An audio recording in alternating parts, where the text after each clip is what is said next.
As the prophet of esports, I rely on trustworthy and meaningful data every day. Data from our research partner, YouGov, offers the most complete view of esports fans and gamers in the world, providing context to who they are, what they think, the brands they buy, and things they do. YouGov's connected insights and research services inform strategy at every level.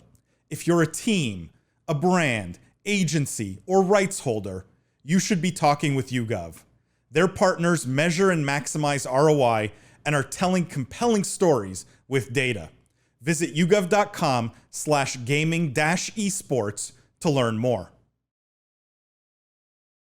Let's talk about Battlefield 2042 quickly, lightning round style here. Battlefield 2042 becomes one of Steam's worst 10 games. It's not an achievement to put on the box. It's achieved a mostly negative rating based on user reviews. It's sunk to the bottom 100 games on Steam, and a lot of people giving it very bad ratings. I'm curious. The question for you guys on this is, how much do you think this has an impact on the game's sort of success over the next 12 months? Does this, like, how badly does this hurt the game? And should there be, like, the problem is anyone can go and leave a negative review, right? Even if it's just jumping on the bandwagon. Google and YouTube recently removed, if any of you noticed, the thumbs down. You can't, like, thumbs down a YouTube video anymore.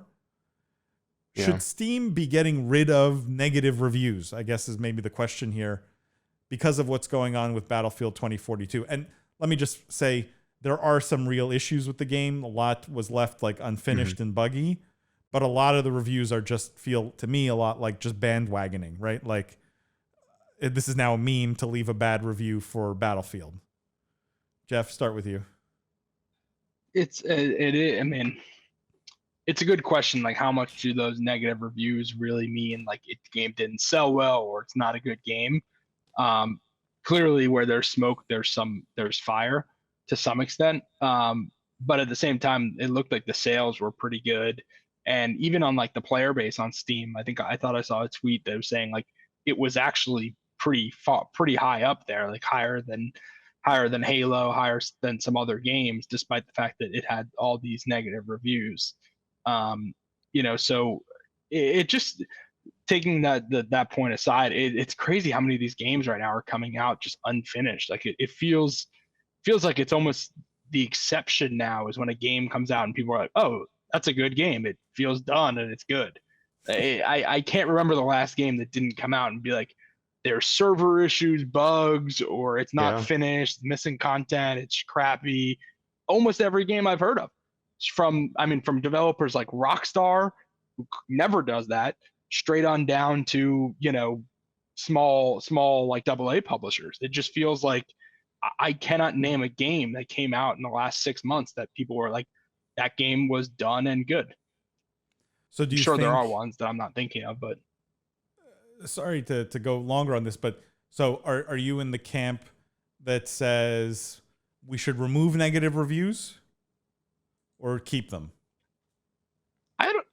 I don't know that what it does to remove the negative reviews. I think if I'm a consumer, I start to view negative reviews I think it starts to lose its signaling effect when every game gets these negative reviews and has the same commentary. Where if I'm a consumer now, maybe I either wait and kind of see what real people I trust, like maybe you watch some influencers, watch people on Twitch, see what they're actually saying about the game rather than just looking at aggregated reviews. Or I just buy what I think I like and then roll the dice. Like it becomes a point when everything is so negative that it loses its signaling effect when there's all negative. Yeah, but I also think that's part of the problem with launching games that aren't ready to be launched yet. So I don't think it's just the aggregation of negative reviews that's the issue.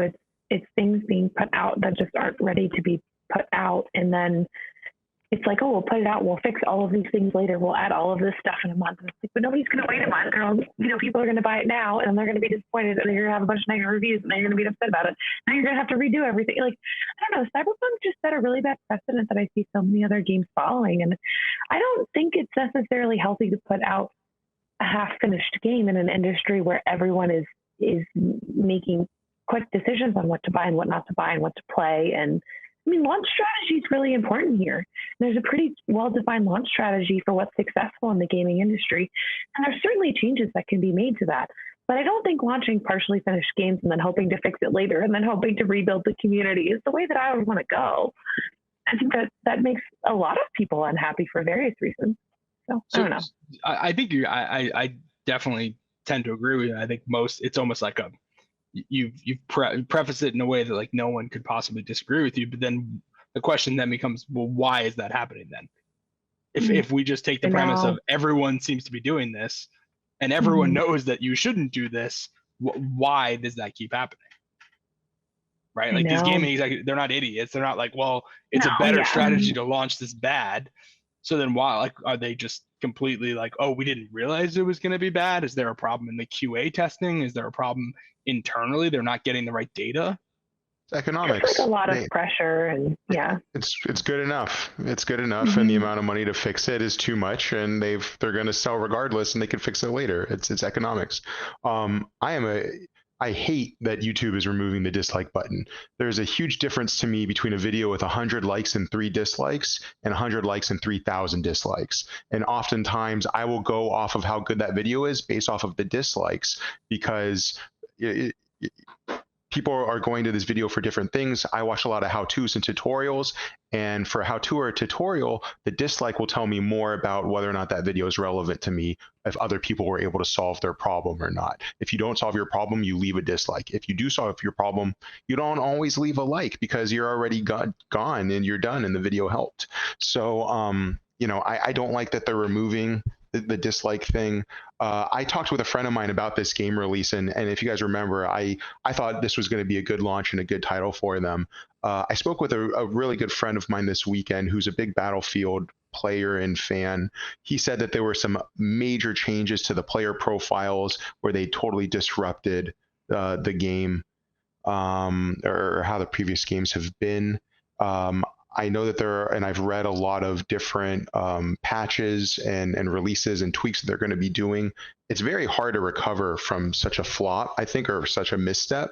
But I do think that they will slowly get out of this. It's just a missed opportunity, unfortunately, and going to be a long road ahead of them.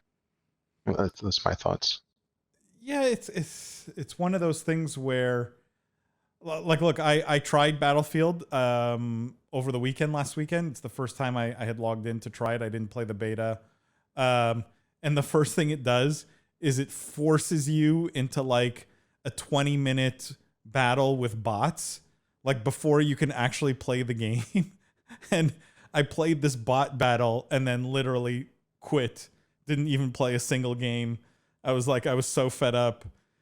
The question is, like, I had a bad experience. Does that mean the game is bad? Should I go leave a bad review discouraging other people to buy the game? I'm not sure, right? Like, I find sometimes the negative people are more likely to leave a negative review than a positive review also, right? Like, that's just human nature. You're more likely to complain about something that's broken than, go and praise something that's working well. Like, if you download the game and you love it and you're playing it all the time, like, a lot of people won't go leave a review. And so I see the argument around removing negative reviews, and I do think it sometimes unfairly hurts games to allow sort of just rampant, like, mob style justice with reviews and ratings. But I'm a little biased because I think the Battlefield series is always deserves some respect and never seems to get enough of it. But when we should be seeing, like, I'll be interested to see in January, February, once we have holiday sales numbers, right? Like, how each of these games has done as a consequence. I think that will be telling.